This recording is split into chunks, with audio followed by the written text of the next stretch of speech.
Hey everyone, it's Patrick from the Babylon.js team. Welcome back to the channel. Today I want to continue our series on PBR node material by going over the clear coat node and also showing you how to hook up an emissive texture in your PBR node material to look something like this. So what we have here is a metallic die, and you can see the surface of the die has several levels of roughness, so we give this kind of distressed look to the die. And then we're also using an emissive texture that has an animated color. So it's scrubbing through UV space and changing the color. On top of that, there's a glow effect. Now, today we're not going to go into how to make the glow effect because we've already done a video on the glow effect itself. We're going to use the exact same procedure for that. So we're going to link down in the description below that video so you can go back and see how we did that part of it. We'll go through how to animate the color in UV space as well as how to add the emissive texture. And then the third part of this is, as I was mentioning, you can see kind of several layers of roughness reflecting the environment. We also have, if I spin to the back here and get to a glancing angle for our light source, almost a mirror-like reflection on the surface of the die, and that's our clear coat. So we have several things going on here. We've got a metallic PBR material with a clear coat on it, and then on top of that, we're adding in a glowing emissive texture. So let's dive right into that to see how we build it. So what we have here is the end of our last video's playground. And so we will have the links to this playground and then the end of this video's playground in the description as well, so that you can take a look at your leisure. But basically the only thing I've done differently from the last one is set this up so that we have kind of the baseline starting PBR material on the middle die that we're going to turn into a metallic emissive die. So there is one thing that I had to add to the playground that we had from before, which is a texture to drive the metallic material. So there is one part here at the top where you're going to see I'm loading in a single texture, and that texture is a packed texture.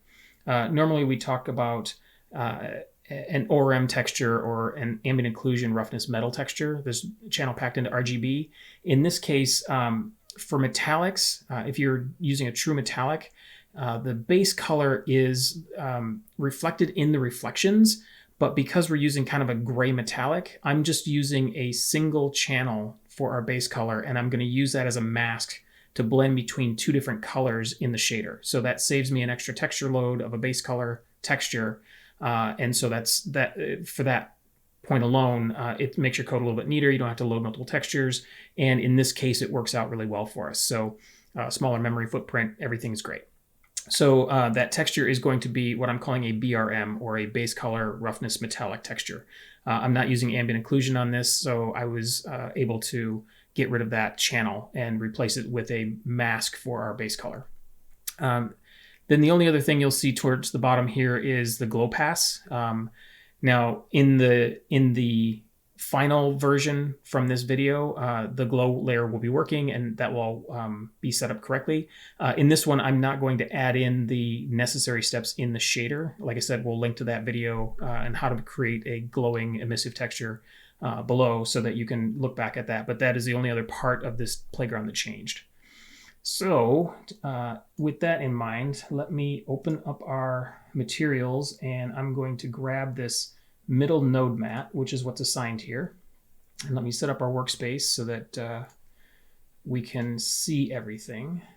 I'm just going to move this over just to move the die over to the right side of the screen. We have a little bit of a real estate problem here because this shader does get quite big.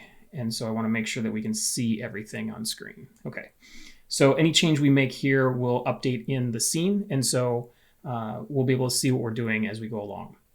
So let me quickly go through this again. This is the exact same starting setup as the last video. The only difference here is you see I brought in the BRM texture, so that's already loaded into our node material. And so the first thing we're going to do is we know we're going to get rid of this base color because we want to blend between two base colors. And so let me shift these around a little bit so that we can have a little bit of extra room.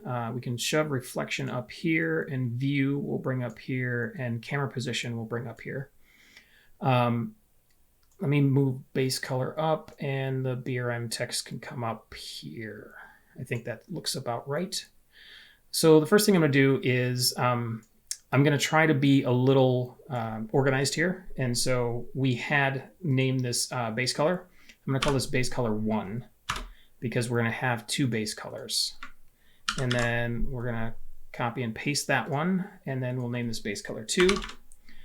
We want to make sure that our naming doesn't match any other node in the node material hierarchy, because when I do a search for blocks, I'm searching by name, and if we have multiple blocks of the same name, we're not going to get expected results. So that's a good habit to get into if you want to access your nodes from code, is to give them a unique name.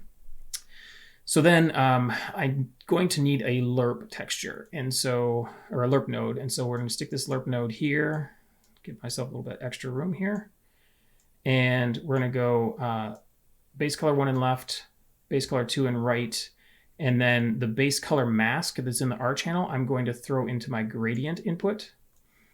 And so now you haven't seen much change because all the colors are the same. So for our base color 1, I'm going to choose kind of a lightish gray. And then base color 2, we're going to choose kind of a middle dark, medium gray. Okay. That looks about right. And then, so now you didn't notice the change here because our lerp node is not hooked into base color. So now when I pull this into base color, you'll see it did change slightly. And so the metallic base color was very subtle. There's just very subtle shifts back and forth between the two colors. And so that's why I decided to only use a single channel and a mask and blend between 2 colors that I choose, rather than bringing in an entire RGB texture for that very subtle difference. So that part is done. And so now the important part here is we need to change this into a metallic dye. Now, I don't want to have a flat roughness value across the entire die. The metallic value is fine to be the same across the entire die, but the roughness value is a little bit different. So we have it channel packed into the blue, or the green and the blue channels of our BRM texture. So I'm just going to take the green channel, which happens to be roughness, and put it right into roughness, and then the blue channel and put it right into metallic. And what you should see at this point is a very metallic die, and you can see we've got a little bit of roughness change in the surface, so we're getting a little bit different reflections based on how distressed the surface is. And so since we have those two hooked up from the texture, we don't need these 2 floats anymore, so I'm just going to get rid of these 2. Okay, great. So the next part of this is we're going to set up a clear coat node. And so the clear coat node is one of the special subnodes of the PBR metallic roughness node itself. And so it is down under PBR node. And this is, like I said, it's a subnode. It can only be used into the PBR metallic roughness node. So when I bring this in, you can see it's got the same symbol as the clear coat input up here. So we have a couple of things we want to do here. So if I were to just hook this up with an intensity and then roughness, IOR, and normal map and UV, that would be enough to set up the clear coat. But that would put the clear coat everywhere on the die. And I don't want to have the clear coat in the numbers themselves. I just want to have the clear coat on the non-number part of the die. So the first thing I want to do here is we want to change the intensity based on that mask that we have loaded into the scene. So we have our numbers text mask, which means that we know our numbers are white and the background is black. And what we want is for this intensity to be 1 or white everywhere except the numbers, and black where we have the numbers. So what I'm going to do here is a quick multiplication of our mask and the intensity value. And so I'm also going to take this intensity value and make it visible in the inspector. And that way, if I want to pull down the clear coat intensity, I can pull that down individually, and it will affect everything but the numbers. So the way we're going to do that is, let me come up here to our basic math and grab a multiply node. And so I'm going to take our red channel, which again is our mask, white numbers on a black background. We also want to invert that. So I'm going to take a 1- node so that we can invert that to be black numbers on a white background. And then we're going to multiply that by our clear coat intensity. And then that gets pumped into our intensity input. So now what we will have is clear coat everywhere except where the numbers are. For our roughness and our index of refraction, we're just going to pull out a couple of float nodes. And so for this float, we're going to say the roughness is, we want it to be pretty reflective. So let's say 0.05. And you may have noticed in the floats now, we have a lot more precision, and that's thanks to Pamela on our team, who added extra levels of precision on our numbers. So now we can have a much more precise value, which is really cool. And so now we want our normal map color, and so that's just the RGB from our normal texture to go into normal map color. And then I'm going to pass in a UV from mesh UV, and that should be all we need. If I wanted to add tint to my clear coat, I could by adding those extra parts. I don't want to at this point, so that should be all I need. And then if I take my clear coat and hook it up here to the subnode, you'll notice there was a change here, and you'll see that the metallic color inside the numbers is lighter than the rest, and that means that we have skipped clear coat on the numbers, and that's exactly what we wanted to do. So that's great. So now if we were going to, this could be it. If we were just going to do clear coat, we would be done, and we could use this as a final asset. But like we said, we wanted to put a color into just the numbers, and we want to do that with emissive texture rather than a lit texture, meaning I want color in the numbers, but I don't want that color to be affected by the light in the scene. I want it to feel as though they're glowing.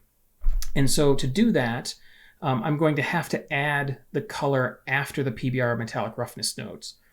So in the first video, we talked about the lighting output being the one you connect up to the fragment output so that you can have the final calculation from the PBR roughness metallic lighting model.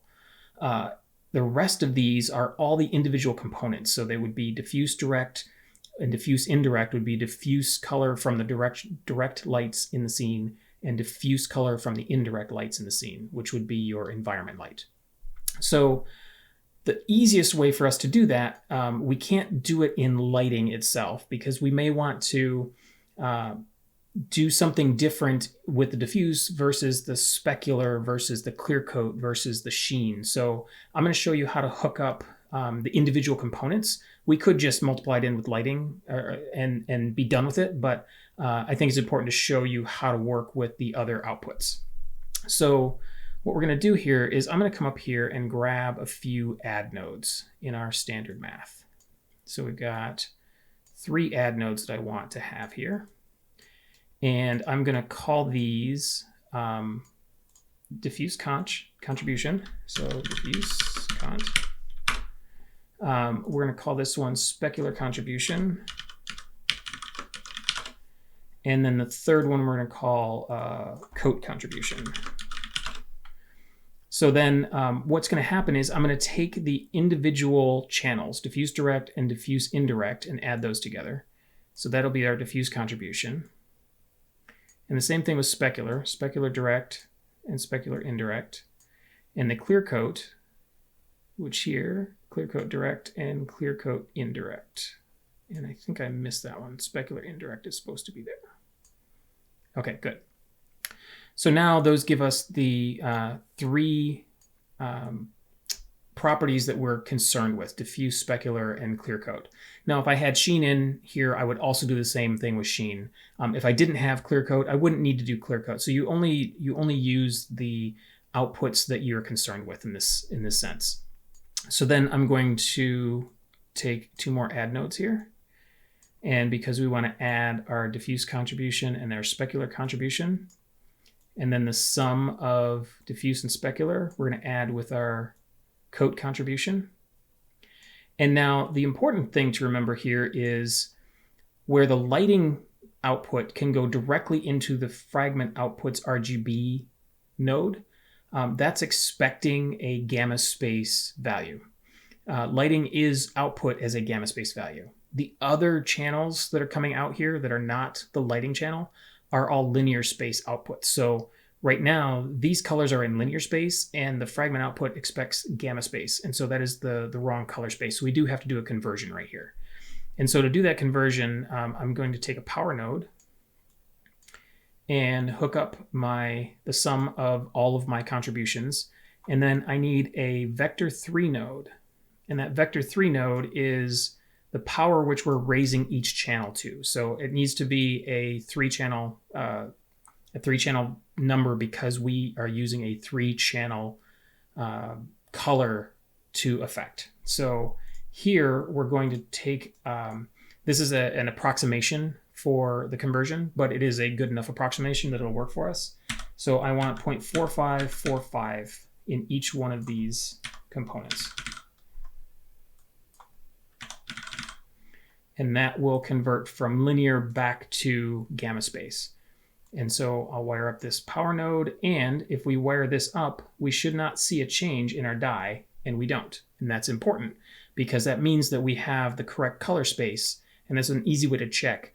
If you are working with the other outputs and then wire it into the fragment out and then just take the lighting and wire it into the fragment out, it should look exactly the same if you have the right color space. So that didn't look like it did anything, but that's important because this is where we need to add in our color for our emissive texture. So now this is a little bit larger than the rest of the node because what we'll have to do is create our color as a gradient and then map it to UV space and then tell that UV space to change over time. So the first thing we're going to need when I say that change over time is a time node. So we're going to start with a time node and a float node. And so the float node, we're going to call this speed. And I will expose this to the inspector so that we can grab it if we want to in the inspector and change it to see what the value we really want for that animation would be. I'm going to set it at 0.5 right now. And that way, that one is what I had set the other ones at, but you can play with this and see a slower or faster change. And then what I'm doing is I want to use this to control the time node's output. So I'm going to multiply these two together. And so we have our speed as a factor on top of our time. And so then the next part I need is we talked about changing over time the UV space of our gradient. So the next thing would be a UV node. So I come down here to mesh and grab UV, and I only care about the U coordinate or the X coordinate. And so the first thing I need is a vector splitter. So we'll take this vector splitter here, wire in our mesh UV. And the reason I'm using the UVs is because I want a gradient. Our mesh UV space is a gradient, both horizontally and vertically. So it makes it really easy to use that as a gradient to drive our gradient node. And on top of that, I also know in my setup of my UV space, where we unwrap the dye, we have all the numbers kind of spread out around UV space. And so what will happen is they will kind of all change in a non-sequential way based on what faces are next to each other or how I've rotated the faces. The colors will all kind of flow across them in almost a random pattern, even though I'm only using the U value in UV space. So now when we have those, the U or X parameter and our the product of time times our speed, I'm going to add those together. And so I need an add node here. And so we'll take that one and the X component there.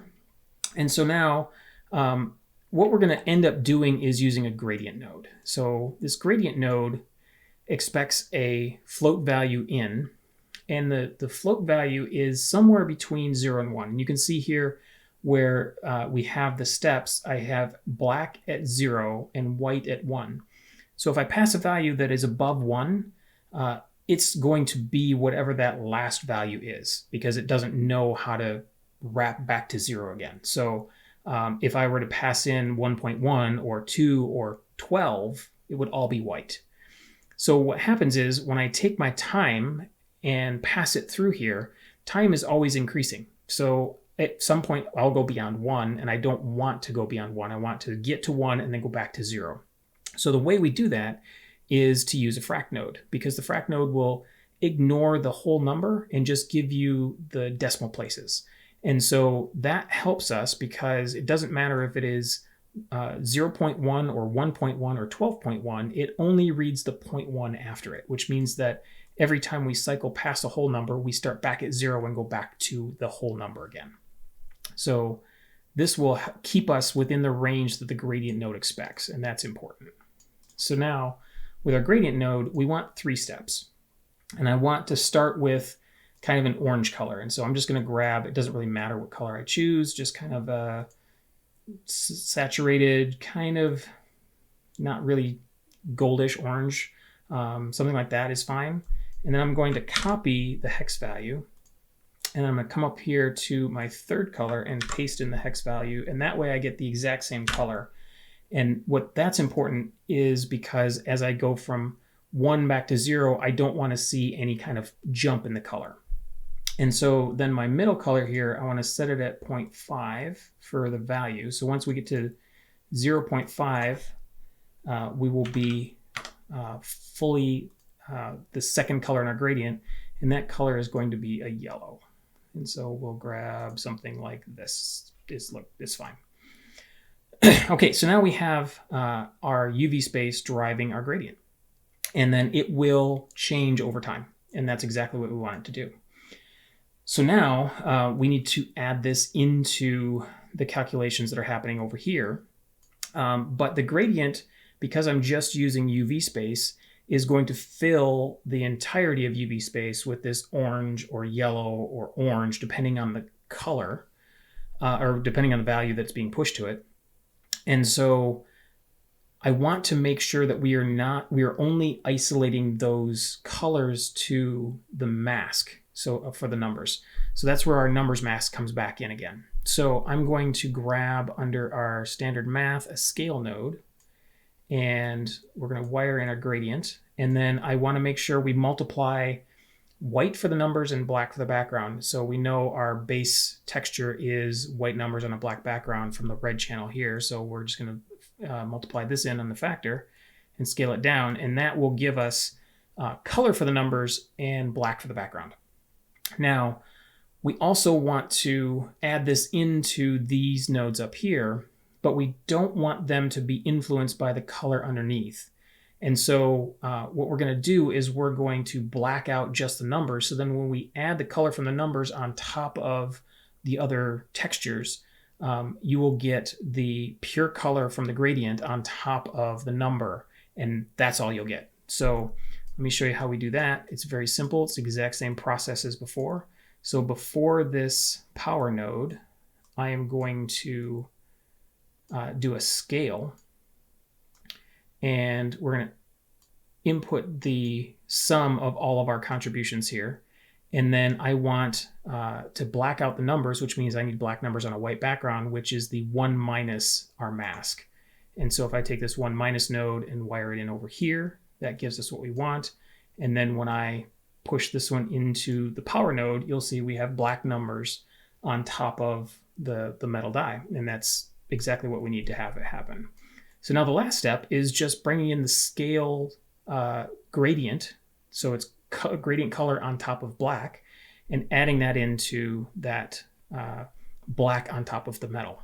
So the last thing we need is another add node. And you can see I just keep moving this power over because the conversion back to gamma space has to be the last operation. If I start doing things after the fact, it'd be incorrect. So there is one other thing that we skipped here, and it's also very important. I was just about to add in a gamma space gradient color in here and then convert it back to gamma again. We don't want to do that. We want to make sure we're in the same space. And for precision's sake, we want to make sure that we're adding together linear values and not gamma values. So I'm going to also do a conversion on the gradient color here to linear space before we do that. So again, we need another power node, and that is under our scientific math right here. And we'll put this power node here. And then I just need another vector 3. And vector 3 is here. And then the conversion to linear space from gamma space is 2.2. And you may ask, why I'm using a vector node for this. And this is exactly why. Because if I could use a color node and pump that into a power, but the color nodes only take values from 0 to 1. And in this case, I need a value of 2.2. So I use a vector node instead, because then I don't have to worry about clipping. So now I'm going to take this power node and drop it into our scale input. And then that should be the correct color space here. And now when I take this color for the numbers and add it with the scale from blacking out the numbers, we should get color numbers on top of the metal die. And we'll know when we wire it up here. And there we go. So what we have here now is just an emissive texture, meaning that the lighting does not affect the color on the numbers at all. And because that emissive texture is animating, it is showing that animation on top of all of the numbers. And it doesn't matter what the light does, that color will look exactly the way we intended it to look, meaning it looks like it is lit from behind and not having light shining on top of it.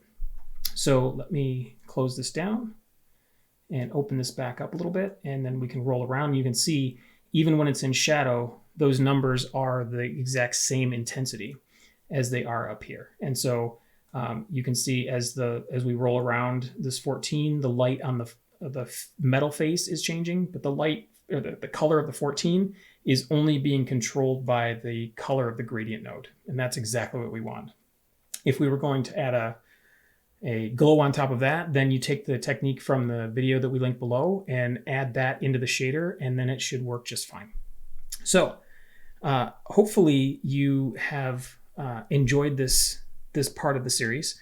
And we want to make sure that we are going through all of the new nodes in PBR so that you kind of have at least a first glance of how they're working together and what you need to do to use them in your projects. If you have any questions, make sure to drop them in a comment below. And if you enjoy the series, if you like what we're doing, let us know that too. Or if you want us to tackle another topic next, let us know in the comments below. We hope you'll subscribe to the channel if you want to stay current with the content and not miss any of the new videos coming out. And next time we will tackle that last die, and we're going to do some subsurface scattering and some refraction. So we'll see you back here next time for that one. Take care.